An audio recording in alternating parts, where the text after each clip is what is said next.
Myself, Dr. Manjumina, Department of Political Science, MS girls college Bikaner. आज मैं आप लोगों को मध्य युग के प्रमुख चिंतक संत थॉमस एक्विनास के बारे में बताऊंगी। अरस्तु के मृत्यु के बाद में मतलब कि लंबे समय तक ऐसा कोई भी विचारक नहीं हुआ जो कि महत्वपूर्ण राजनीतिक चिंतन जो है या महत्वपूर्ण राजनीतिक विचार जो है प्रस्तुत कर पाता। यद्यपि मध्य युग में अनेक जो है धार्मिक विचारक हुए जिन्होंने कि ईसाई धर्म के प्रचार और प्रसार के लिए कार्य किया, लेकिन राजनीतिक क्षेत्र में कोई ऐसा महत्वपूर्ण योगदान जो है प्रस्तुत नहीं किया। तो मध्य युग का जो प्रमुख चिंतक है संत थॉमस एक्विनास, जो कि स्वयं धार्मिक विचारक है, ईसाई धर्म का प्रचार और प्रसार वह करना चाहते थे। लेकिन जिस समय थॉमस का जन्म हुआ उस समय का जो परिवेश था, जो माहौल था, उस समय यह संभव नहीं था कि थॉमस एक्विनास जो है सिर्फ ईसाई धर्म के संबंध में अपने विचार प्रस्तुत करते और सामान्य जनता उनको स्वीकार कर लेती, क्योंकि सामान्य जनता में विवेक, तर्क और बुद्धि जो है वह जागृत हो चुकी थी। धर्म रूपी जो आवरण था वह धीरे धीरे उनके दिमाग से हटने लगा था। और ऐसे समय में थॉमस एक्विनास ने यह महसूस कर लिया था, यद्यपि वह ईसाई धर्म का प्रबल समर्थक था और ईसाई धर्म का प्रचार और प्रसार करना ही उनका प्रमुख उद्देश्य था, लेकिन उन्होंने इस बात को भी समझ लिया था कि यद्यपि वह सिर्फ ईसाई धर्म के विचार ही प्रस्तुत करते हैं तो सामान्य जनता उनको स्वीकार नहीं करेगी। तो उन्होंने ईसाई धर्म के विचारों को प्रस्तुत करने के लिए अरस्तु के जो विचार थे, जो विवेक प्रधान जो विचार थे, तर्क और बुद्धि पर आधारित जो विचार थे, उनके साथ अपने धार्मिक विचारों को मिला करके और सामान्य जनता के सामने प्रस्तुत करने का प्रयास किया। और इसीलिए हम थॉमस एक्विनास को मध्य युग के अरस्तु और महान समन्वयकारी विचारक के रूप में जानते हैं, क्योंकि लंबे समय तक अरस्तु के जो विचार थे सामान्य जनता से छिपे हुए रहे। उन विचारों को सामान्य जनता के सामने लाने का जो कार्य है वह थॉमस एक्विनास के द्वारा किया गया। यद्यपि थॉमस एक्विनास अरस्तु के विचारों को स्वीकार कर रहे हैं, लेकिन उन्होंने सर्वोच्चता जो है अपने ईसाई धर्म के विचारों को प्रदान करने का कार्य किया, जो कि उनका मेन ऑब्जेक्ट था। प्रमुख उद्देश्य यही था कि ईसाई धर्म के विचार को प्रचारित करना, उनका प्रसार करना और ये बताने का प्रयास करना कि सर्वोच्चता जो है वह ईसाई धर्म की है, राज्य की नहीं। राज्य जो है धर्म के अधीन रहकर के कार्य जो है वह करता है।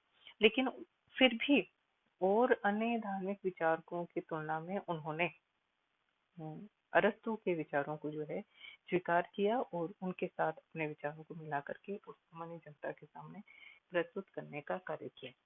यद्यपि थॉमस एक्विनास के द्वारा जो है अनेक ग्रंथों की जो है रचना की गई, लगभग 60 के करीब जो है उनके ग्रंथ माने जाते हैं।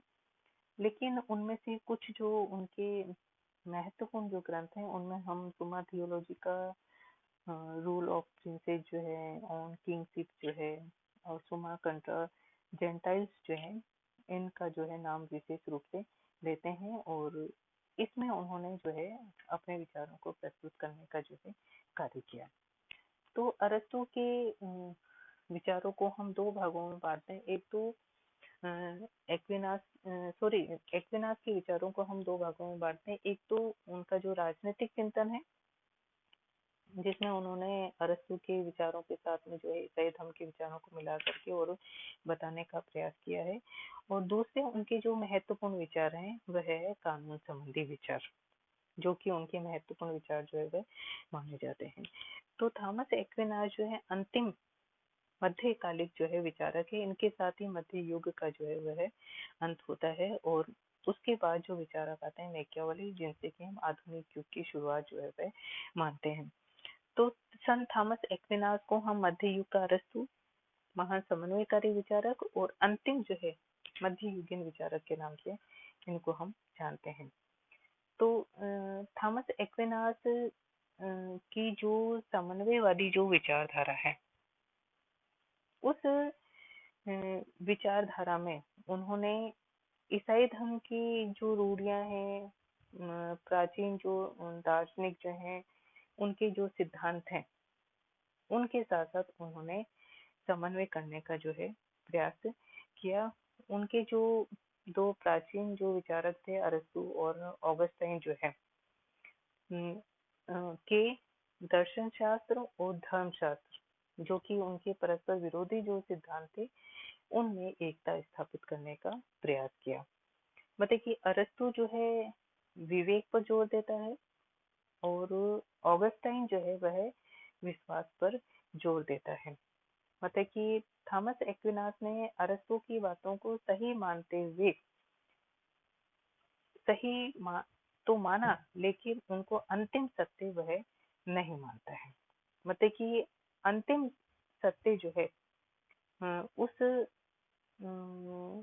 को प्राप्त करने का जो कार्य है या उसको प्राप्त करने का जो साधन है, वह उसने ईश्वरीय ज्ञान को माना है कि ईश्वरीय ज्ञान के माध्यम से ही हम अंतिम सत्य को जो है मान करके चलते हैं।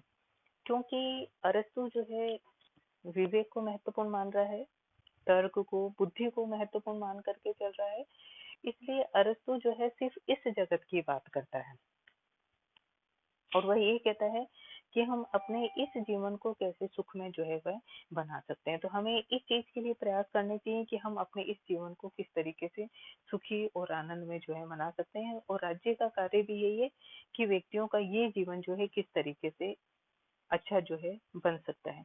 लेकिन थॉमस एक्विनास ये कहता है कि इस जीवन से परे भी एक और जीवन है और इस सुख से परे भी एक और सुख है, जिसको कि हम पारलौकिक सुख के नाम से जानते हैं। और उस पारलौकिक सुख को उपलब्ध करवाने का कार्य जो है वह धर्म के माध्यम से किया जाता है और इसीलिए जो है धर्म जो है वह सर्वोपरि है और राज्य को धर्म के अधीन रह करके कार्य जो है वह करना चाहिए।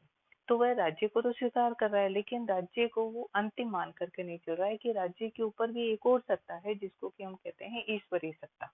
और उस ईश्वरीय सत्ता का प्रतिनिधित्व जो है पोप और पादरी वर्ग के द्वारा किया जाता है और वही जो है व्यक्ति को पारलौकिक सुख और आनंद को प्राप्त करने में, या हम ये कहें कि उसको जो है स्वर्ग की प्राप्ति करवाने में या अंतिम सत्य की प्राप्ति करवाने में जो है योगदान करते हैं। इसलिए वह राज्य से अधिक महत्वपूर्ण है, सर्वोपरि।